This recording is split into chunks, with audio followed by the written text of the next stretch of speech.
The Book of Esther, chapter 2. Reading from the King James Version of the Bible. After these things, when the wrath of King Ahasuerus was appeased, he remembered Vashti, and what she had done, and what was decreed against her. Then said the king's servants that ministered unto him, Let there be fair young virgins sought for the king, and let the king appoint officers in all the provinces of his kingdom, that they may gather together all the fair young virgins unto Shushan the palace, to the house of the women, unto the custody of Hege the king's chamberlain, keeper of the women, and let their things for purification be given them. And let the maiden which pleaseth the king be queen instead of Vashti. And the thing pleased the king, and he did so.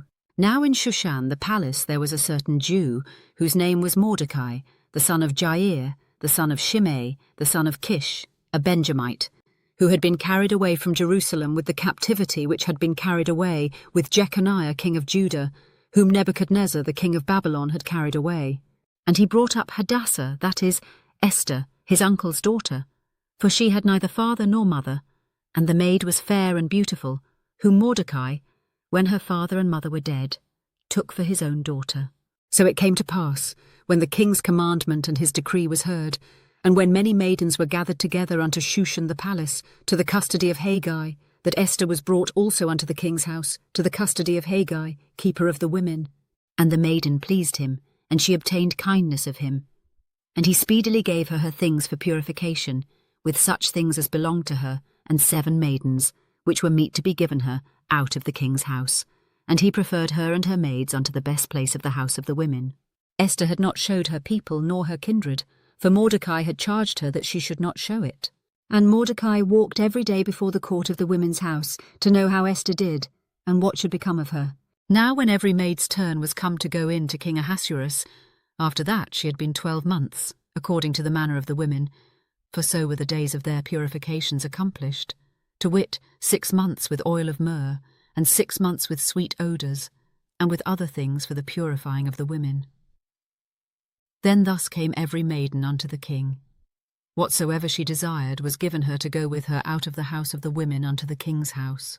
In the evening she went, and on the morrow she returned into the second house of the women, to the custody of Shashgaz, the king's chamberlain, which kept the concubines.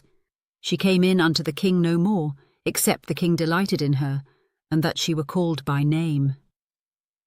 Now when the turn of Esther, the daughter of Abihail the uncle of Mordecai, who had taken her for his daughter, was come to go in unto the king, she required nothing but what Hege the king's chamberlain, the keeper of the women, appointed.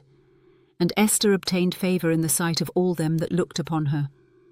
So Esther was taken unto King Ahasuerus into his house royal in the 10th month, which is the month Tebeth, in the 7th year of his reign.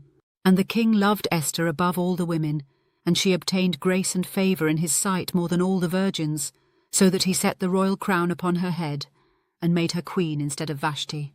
Then the king made a great feast unto all his princes and his servants, even Esther's feast. And he made a release to the provinces, and gave gifts according to the state of the king. And when the virgins were gathered together the second time, then Mordecai sat in the king's gate.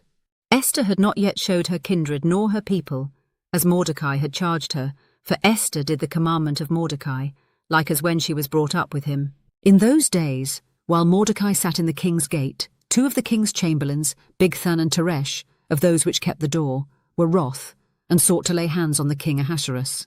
And the thing was known to Mordecai, who told it unto Esther the queen, and Esther certified the king thereof in Mordecai's name.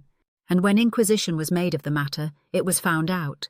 Therefore they were both hanged on a tree, and it was written in the book of the Chronicles before the king. This concludes the Book of Esther, chapter 2. God bless you with love and abundance.